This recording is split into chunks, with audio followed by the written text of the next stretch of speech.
नमस्कार दोस्तों, स्वागत है आपका मेरे हिस्ट्री चैनल पर। दोस्तों, आज हम देखेंगे इतिहास का एक महत्वपूर्ण टॉपिक बौद्ध संगतियों के बारे में। और दोस्तों, हम सभी जानते हैं कि चार प्रमुख बौद्ध संगतियाँ हुई थी। और चार प्रमुख बौद्ध संगतियों में अगर प्रथम बौद्ध संगति की बात करें तो बुद्ध के जो निर्वाण था, या हम कहें बुद्ध की मृत्यु हुई थी उसके तत्काल बाद 483 ईस्वी जो थी उसमें प्रथम बौद्ध संगति हुई थी, 483 ईस्वी पूर्व। और हर बौद्ध संगति में दोस्तों कहीं कोई ना कोई कुछ महत्वपूर्ण कार्य हुए थे।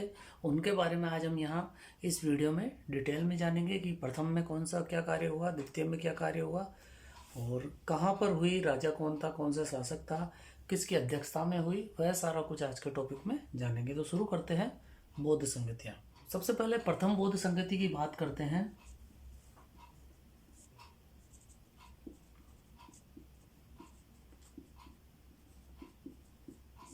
तो दोस्तों, यह जो हुई थी बुद्ध की मृत्यु के, गौतम बुद्ध की मृत्यु के तुरंत बाद।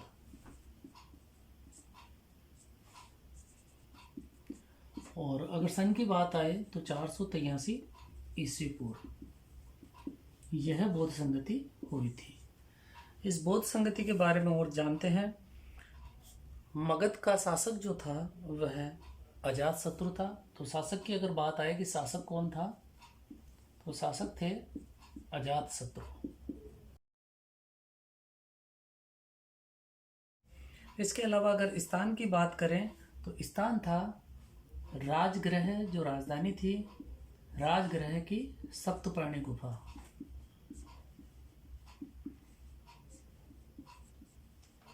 राजगृह की सप्तपर्णी गुफा में यह प्रथम बौद्ध संगति हुई थी। हम यहाँ सबसे पहले प्रथम बौद्ध संगति की बात कर रहे हैं। और हमने देखा यहाँ शासक जो थे मगध के अजातशत्रु थे इसी समय। और इसके अलावा और अगर हम देखें तो यहाँ जो इसकी अध्यक्षता जिसने की थी उनके बारे में देखते हैं। तो अध्यक्ष जो थे वह थे महाकश्यप।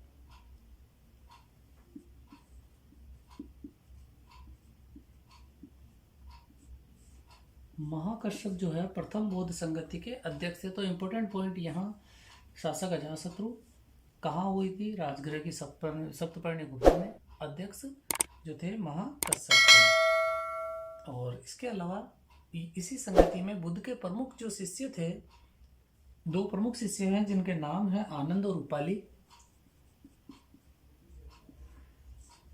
आनंद और उपाली, यह दोनों शिष्य मौजूद थे। पूछा जाता है कि कौन से शिष्य मौजूद थे प्रथम बौद्ध संगति में, तो आनंद और उपाली जो है वह भी इस बौद्ध संगति में उपस्थित थे। इसके अलावा इस बौद्ध संगति के बारे में एक महत्वपूर्ण बात आती है कि इस बौद्ध संगति में जो कार्य हुआ था, तो जो बुद्ध के उपदेश या हम कहें जो शिक्षाएं थी उनका इस बौद्ध संगति में संकलन किया गया। तो बुद्ध की शिक्षाओं का या हम कहें उपदेशों का संकलन, तो यह महत्वपूर्ण कार्य इस बौद्ध संगति में किया गया था। और इसके अंतर्गत जो है इसका संकलन जब हुआ तो इन्हें जो है दो नाम दिए गए यहाँ। तो एक नाम आता है इसमें सुत्त पिटक, यानी हम गए तो सुत्त, और एक आता है विनय। यह दो नाम यहाँ दिए गए, सुत्त और विनय नाम। और यह जो है दो पिटकों में विभाजित हुआ, तो दो पिटक हो गए, सुत्त पिटक और विनय पिटक। तो महत्वपूर्ण कार्य है बुद्ध की शिक्षाओं को या उपदेशों का संकलन। और दो पिटकों में जो है यहाँ विभाजित हो गए, जैसे सुत्त और विनय नाम दिया गया। और यह जो सुत्त और विनय है दोस्तों, वह आनंद और उपाली, यानी आनंद और उपाली जो थे कर्म से अगर हम बात करें तो आनंद जो है धर्म और विनय के, जो उपाली जो है वह विनय के प्रमाण माने गए हैं। इसके अलावा और अगर हम देखें तो सुत्त पिटक जो है इसमें धर्म के सिद्धांत,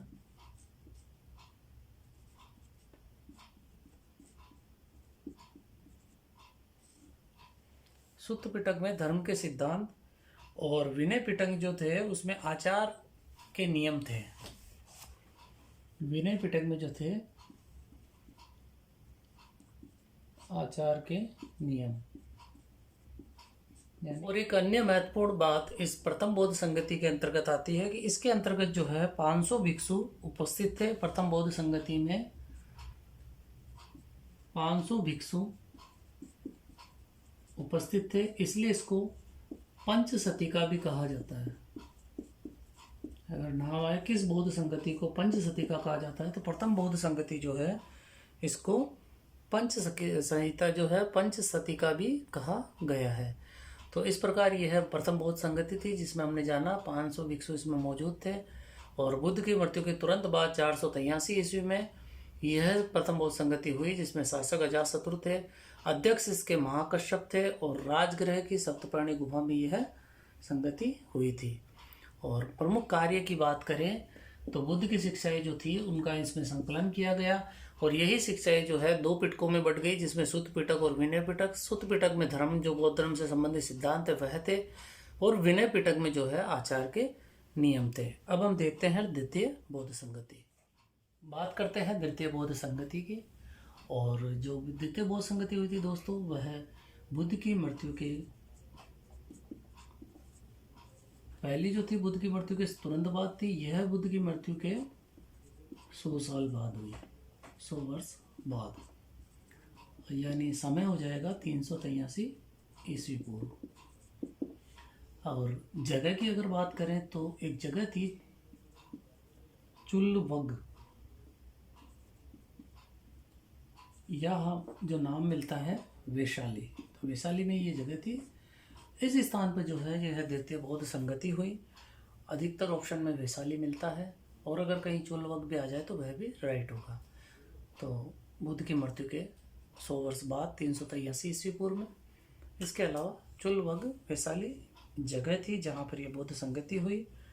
और अगर शासन की बात करें तो उस समय जो शासन कर रहे थे उन शासक का नाम था इस बौद्ध संगति के समय कालाशोक।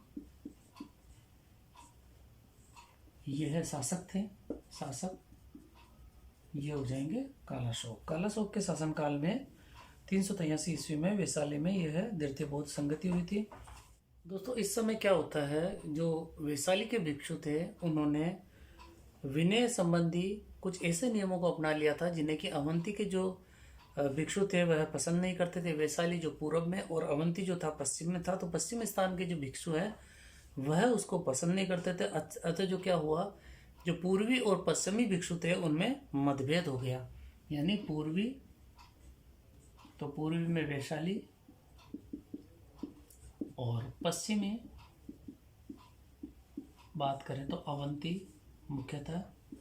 तो यहाँ के जो भिक्षुओं में है, वैशाली के भिक्षुओं ने विनय संबंधी नियम अपनाए थे, तो इस कारण इन नियमों को लेकर पश्चिमी जो भिक्षु थे वह उन्हें जो है नहीं मानते थे या नहीं समझते थे। वह भिक्षु जो थे इन्हें त्याज्य या हम कहे तो निम्न समझते थे। इस कारण दोनों में, इन भिक्षुओं में मतभेद हो गया। इस बात को लेकर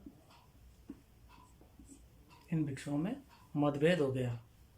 तो इसी मतभेद को दूर करने के लिए एक महासभा को बुलाया गया, या अगर हम कहें तो इन्हीं मतभेदों को दूर करने के लिए यह बौद्ध संगति या यह महासभा बुलाई गई थी। अब होता क्या है, पश्चिम भिक्षु जो थे इस सभा के अंदर जो है समूह बनाकर आए और उन्होंने जो पूर्वी भिक्षु जो थे उनको कहा कि आप लोग जो है इनको जो इन नियमों को, विनय के इन नियमों को त्याग दो या इन्हें छोड़ दो। लेकिन उन्होंने इनसे नहीं छोड़ा। तो जब मतभेद बढ़ गया तो दोनों दलों के 4 जो वृद्ध या हम कहें श्रेष्ठ भिक्षु थे जो थे, या हम कहें जो वृद्ध भिक्षु जो थे, उनको जो मिलाकर एक उप समिति गठित की गई थी। और इस समिति में ये विचार विमर्श किया गया कि इन नियमों को, यानी जो विनय के नियम है, महासभा में धर्म विरुद्ध घोषित कर दिया। अब होता क्या दोस्तों, ये नियम की अगर बात करें कि किस नियमों को लेकर मतभेद था, तो यह नियम थे जिन्हें कि धर्म विरुद्ध घोषित किया गया था। वह थे नमक संग्रह, या और कहें तो दोपहर के बाद भोजन, इसके अलावा खाने के बाद छाछ पीना, ताड़ी पीना, गद्देदार बिस्तर का प्रयोग, सोने चांदी का दान लेना, या किसी कार्य को कर लेने के बाद बौद्ध संघ की अनुमति लेना, या एक ही क्षेत्र में जो है विभिन्न स्थानों पर सभाएं करना आदि। ये कुछ नियम थे जो कि पश्चिमी भिक्षु जो थे उनको पसंद नहीं थे, तो उन्होंने इसको त्याग करने का पूर्वी भिक्षु से आग्रह किया। लेकिन अगर हम बात करें तो जो पूर्वी भिक्षु जो थे उनको अगर बात करते हैं यहाँ पर, तो इनको पूर्वी भिक्षुओं को जो है वज्जीपुत्र भी कहा जाता है। वज्जीपुत्र, इनको वज्जीपुत्र भी कहा गया। इन्होंने क्या हुआ, यह निर्णय स्वीकार नहीं किया और उन्होंने, इन्हीं पूर्वी भिक्षुओं ने एक दूसरी महासंगति बुलाई और इन नियमों को धर्म संगत घोषित कर दिया कि यह जो नियम है वह धर्म के अनुसार बिल्कुल सही है। इस कारण क्या होता है, दोनों में मतभेद इतने बढ़ जाते हैं कि यह जो ये भिक्षु संघ जो था वह दो संप्रदायों में यहाँ विभाजित हो जाता है। और यह जो दो संप्रदाय थे वह, एक संप्रदाय था स्थविर या जिन्हें हम थेरवादी कहते हैं, और दूसरा जो था महासंघिक था जिन्हें सर्वास्तिवादी कहते हैं। तो इन दो संप्रदायों में ये विभाजित हो गया, जिसमें एक संप्रदाय था स्थविर जो कि थेरवादी, यह भी पूछा जाता है थेरवादी किससे संबंधित है, तो बौद्ध धर्म से संबंधित है। और दूसरा जो था उसका नाम था महासंघिक, दूसरा जो था महासंघिक, यह सर्वास्तिवादी था। अभी इसका अर्थ समझते हैं। यह जो था सर्वास्तिवादी था। यहाँ हम दोनों अगर इन भिक्षु संघ जो विभाजित हुए थे स्थविर और महासंघिक, इनको देखें तो दोस्तों जो परंपरागत विनय को अपनाए हुए या उनमें आस्था रखने वाला संप्रदाय था वह स्थविर या थेरवादी कहलाया, और जिसने परिवर्तन के साथ विनय को स्वीकार किया वह संप्रदाय जो था महासंघिक या सर्वास्तिवादी संप्रदाय कहलाया। और यह जो प्रथम संप्रदाय था स्थविर, इसका नेतृत्व करने वाले थे महाकात्यायन, और दूसरा जो था इसका नेतृत्व करने वाले थे महाकश्यप। तो यहाँ अगर नेतृत्वकर्ता की बात आए तो इसका जो नेतृत्व किया था महाकात्यायन ने, और थेरवादी का नेतृत्व किया था महाकात्यायन ने, और महासंघिक का किया था महाकश्यप ने। इनके नेतृत्वकर्ता स्थविर के महाकात्यायन और महासंघिक के हो जाएंगे महाकश्यप। इन्होंने इसका नेतृत्व किया था। और बाद में क्या होता है, बौद्ध संघ के अंतर्गत यह जो विभेद जो था बढ़ता गया और बाद में आते आते यह संप्रदाय जो था 18 उप संप्रदायों में विभाजित हो गया। और अगर हम स्थविर या थेरवादी की बात करें तो बौद्ध धर्म का अगर सबसे प्राचीन संप्रदाय पूछा जाए तो वह थेरवाद होगा, यानी कि थेरवादी संप्रदाय होगा। पूछा जाता है कि बौद्ध धर्म का सबसे प्राचीन कौन सा संप्रदाय था, तो यह इसका आंसर हो जाएगा थेरवादी। और इन थेरवादियों की जो प्रमुख अगर प्रधान पीठ की बात की जाए तो इनकी जो प्रधान जो पीठ थी वह कश्मीर में थी। दूसरा हम देखते हैं महासंघिक। तो महासंघिक जो थे इसका आपने देखा नेतृत्वकर्ता महाकश्यप थे, और परिवर्तन के साथ इन्होंने परंपरागत जो विनय था उसको स्वीकार किया। और इन महासंघिक जो थे इनका प्रधान केंद्र जो था वह मगध में था। तो इसका प्रधान केंद्र रहा मगध और उसका हो गया कश्मीर। और बाद में हमने देखा कि यह जो है 18 विभेद के कारण 18 उप संप्रदायों में बढ़ गया, जिनमें कि स्थिरवादी जो थे इनके 11, स्थिरवादियों के 11 और इनके महासंघिकों के 7 संप्रदाय, या हम कहें तो 7 संप्रदाय थे। इस प्रकार दोस्तों हमने देखा कि द्वितीय बौद्ध संगति जो थी बुद्ध की मृत्यु के 100 वर्ष बाद 383 ईस्वी में वैशाली में हुई। शासक जो थे कालाशोक थे, और यहीं पर जो है विभेद यानी विनय के नियमों को लेकर मतभेद हुआ भिक्षुओं में, पूर्वी और पश्चिमी भिक्षुओं में, और वह जो है 2 भागों में बढ़ गए। और 2 भाग जो थे स्थविर और महासंघिक थे, जिसमें स्थविर के नेतृत्वकर्ता महाकात्यायन थे और प्रधान पीठ इनकी कश्मीर थी, सबसे प्राचीन संप्रदाय माना जाता है बौद्ध धर्म का। और दूसरा हमने देखा था महासंघिक में विभाजित हो गए, जिसके कि नेतृत्वकर्ता जो थे महाकश्यप थे, और प्रधान पीठ इनकी थी मगध, और महासंघिक को सर्वास्तिवादी भी कहते थे, और स्थविर या थेरवादी एक है। और इसके अलावा हमने देखा कि बाद में विभेद बढ़ता गया, इसके कारण 18 उप संप्रदायों में यह संघ जो है बट गया, जिसमें कि 11 जो थे वह स्थिर के थे और 7 जो थे महासंघिक के थे। तो अब हम देखते हैं तृतीय बौद्ध संगति के बारे में, और उसमें क्या प्रमुख बातें थी वह जानते हैं। तो दोस्तों बात करते हैं तृतीय बौद्ध संगति की, और इसका समय अगर हम देखें तो समय था 251 ईस्वी पूर्व यह बौद्ध संगति हुई थी। और अब हम बात करते हैं इसके स्थल की कि कहाँ पर ये हुई थी। तो इसका जो सभा स्थल था वह था पाटलिपुत्र। पाटलिपुत्र में यह तृतीय बौद्ध संगति आयोजित की गई थी। और यह पाटलिपुत्र उस समय मगध की राजधानी था।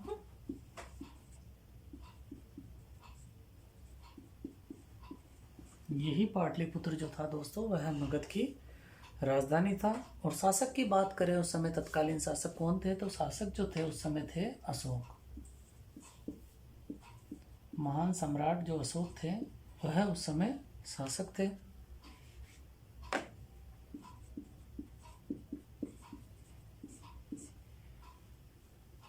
और इस संगति के अध्यक्ष की बात करते हैं तो अध्यक्ष जो थे वह मौगलीपुत्र तिष्य थे, जिसने इसकी संगति की अध्यक्षता की थी वह थे मौगलीपुत्र तिस। तो हमने यहाँ देखा समय 251 ईस्वी पूर्व, स्थल पाटलिपुत्र जो कि मगध की राजधानी था, शासक जो थे वह अशोक थे और अध्यक्ष जो थे इस संगति के वह मौगलीपुत्र तिस थे। अब हम जानते हैं इसके बारे में तृतीय बौद्ध संगति में। तो जो तृतीय बौद्ध संगति थी दोस्तों, इसके अंतर्गत जो स्थिर संप्रदाय जो था, जो हमने देखे थे दो संप्रदाय स्थिर और महासंघिक, उसमें स्थिर संप्रदाय जो था उसका ही बोलबाला था इस संगति के अंतर्गत। और इन्हीं जो मौगलीपुत्र जो थे जिन्होंने इसकी अध्यक्षता की थी, इन्होंने क्या किया कि महासंघिक जो थे उनके मतों का खंडन किया और अपने ही सिद्धांतों को बुद्ध के मौलिक सिद्धांत घोषित कर दिए थे। यानी इनके द्वारा किया गया कि इनके द्वारा महासंघिक जो थे, महासंघिकों के मतों का इन्होंने खंडन किया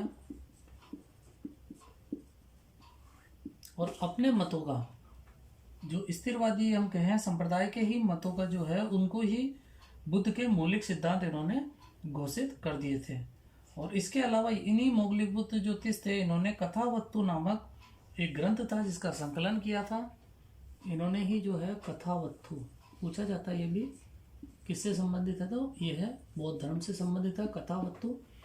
इस ग्रंथ का इन्होंने संकलन किया था और यह अभिधम्म पिटक के अंतर्गत आता था। और यह जो समिति जो यहाँ बनी थी, तो इन्होंने बुद्ध की शिक्षाओं का विभाजन जो है एक नए सिरे से किया और उसमें अभिधम्म पिटक नामक तीसरा एक, अगर हम कहें तो तीसरा पिटक जोड़ दिया। दो हमने देखे थे, सूत्र और विनय, और तीसरा हो जाएगा अब अभिधम्म पिटक। और इसी पिटक इसमें जो है धर्म की जो सिद्धांतों की जो है दार्शनिक व्याख्या की गई है। तो और एक नया पिटक जुड़ गया जिसे हम कहेंगे अभिधम्म पिटक। अभिधम्म पिटक के रूप में एक नया पिटक जुड़ गया।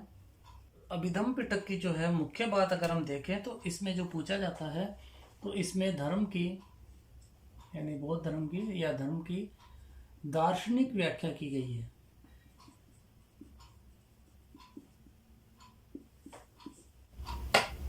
तो इस प्रकार हमने देखा कि बुद्ध की जो शिक्षाएं थी वह 3 भागों में बढ़ गई, या हम कहें तो उसके 3 भाग हो गए, जिसमें सुत्त, विनय और अभिधम्म तीनों आते हैं। और इन्हीं को तीनों को जो है त्रिपिटक की संज्ञा दी गई। सुत्त, पूछा जाता है ये सवाल, सुत्त, विनय और अभिधम्म, इन्हीं तीनों को मिलाकर इनको त्रिपिटक की संज्ञा दी गई। तो यह 3 पिटक मुख्य है बौद्ध धर्म के अंतर्गत।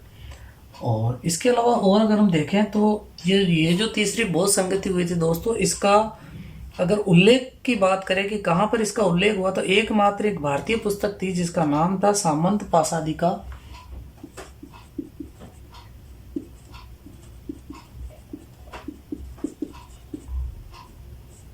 एकमात्र ये भारतीय पुस्तक है सामंत पासादिका। इसमें इस तृतीय बौद्ध संगति का जो है उल्लेख किया गया है और इसके रचयिता जो थे वह बुद्ध घोष थे।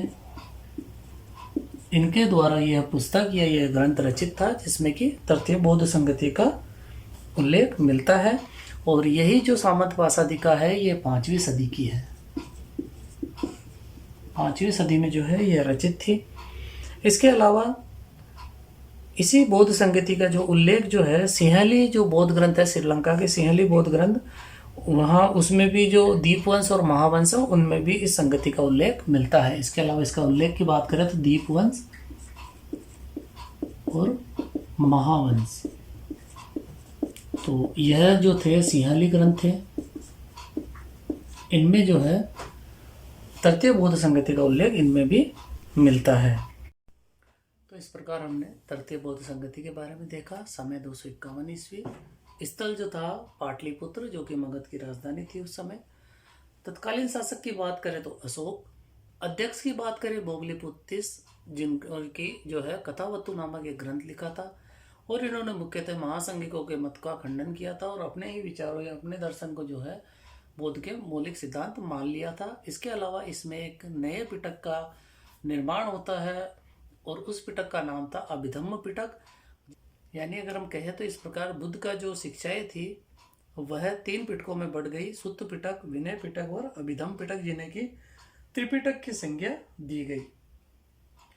इसके अलावा हमने देखा कि बौद्ध जो संस्कृति है, ये संगति है, इसका उल्लेख सामंत पासादिका नामक बौद्ध ग्रंथ, एक ग्रंथ है बुद्ध घोष द्वारा रचित 5वीं सदी में, उसमें भी किया गया है। एकमात्र यह पुस्तक है। और दूसरा जो है इसका उल्लेख जो है दीपवंश और महावंश, जो कि सिंहली ग्रंथ है, उनमें किया गया। इसके अलावा अगर हम बात करें तो इसी बौद्ध संगति के अंतर्गत बहुत जो संघ भेद को रोकने के लिए बहुत ही कड़े नियम बना दिए गए। और अगर हम बात करें तो जो सम्राट अशोक थे, उन्होंने भी जो है संघ भेद को रोकने के लिए अपनी राज्याज्ञा प्रसारित की थी इसी आधार पर। तो यह थी तृतीय बौद्ध संगति। अब हम देखेंगे चतुर्थ बौद्ध संगति। तो दोस्तों देखते हैं चतुर्थ बौद्ध संगति। और समय की बात करें तो इसका समय था प्रथम शताब्दी ईस्वी।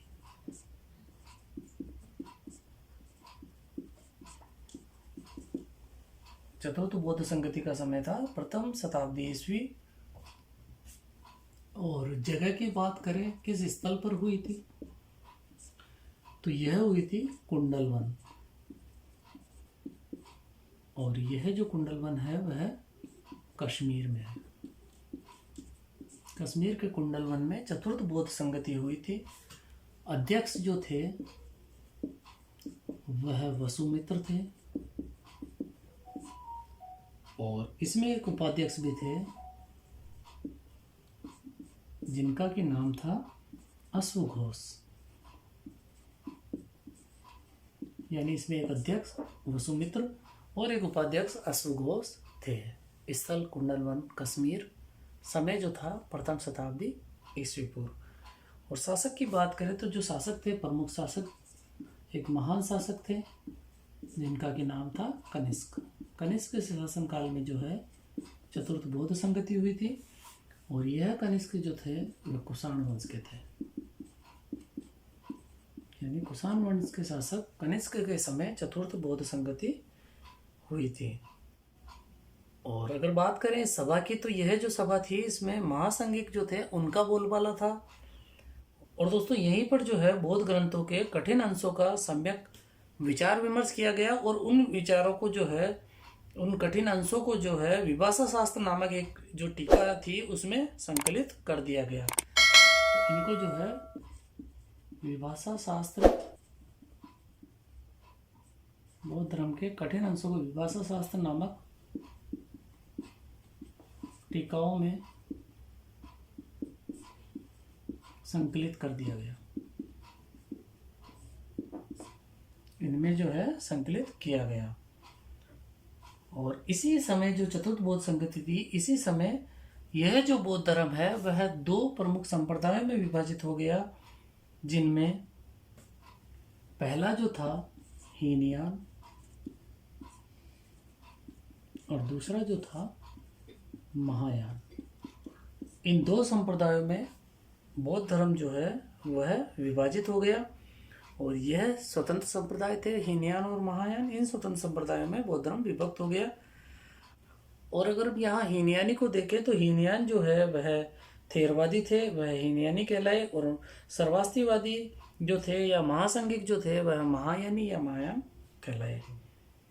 इसके अलावा हमने यहाँ विपाशा शास्त्र था यह टीका देखी, और इसके अगर रचयिता की बात करें तो इसके रचयिता जो थे वह वसुमित्र थे। वसुमित्र द्वारा यह रचित था, जो कि इस संगति के अध्यक्ष भी थे, चतुर्थ बौद्ध संगति के अध्यक्ष भी थे। तो इस प्रकार दोस्तों चतुर्थ बौद्ध संगति जो है वह प्रथम शताब्दी ईस्वी पूर्व में संपन्न होती है, और इसमें समय हमने देख लिया। प्रथम शताब्दी स्थल जो है कुंडलवन कश्मीर, अध्यक्ष वसुमित्र, उपाध्यक्ष अश्वघोष, शासक जो थे कनिष्क थे जो कि कुषाण वंश के थे। इसके अलावा बुद्ध के धर्म के जो प्रमुख अंश थे उनको, या कठिन अंश जो थे उनको, बौद्ध ग्रंथों के कठिन अंशों को जो है विभाषा शास्त्र नामक टीकाओं में संकलित किया गया, जिसके रचयिता वसुमित्र थे। इसके अलावा बौद्ध धर्म जो है इसी संगति या इसी के दौरान इसी समय जो है बौद्ध धर्म हीनयान और महायान दो प्रमुख संप्रदायों में, स्वतंत्र संप्रदायों में विभक्त हो गया। इस प्रकार हमने आज ये है बौद्ध संगति देखी, प्रथम बौद्ध संगति, द्वितीय बौद्ध संगति, तृतीय और चतुर्थ बौद्ध संगति। तो चतुर्थ बौद्ध संगति के बाद हमारा टॉपिक आज का यहीं खत्म होता है दोस्तों। मिलते हैं एक नए इंपॉर्टेंट वीडियो के साथ, एक नए इंपॉर्टेंट टॉपिक के साथ। धन्यवाद।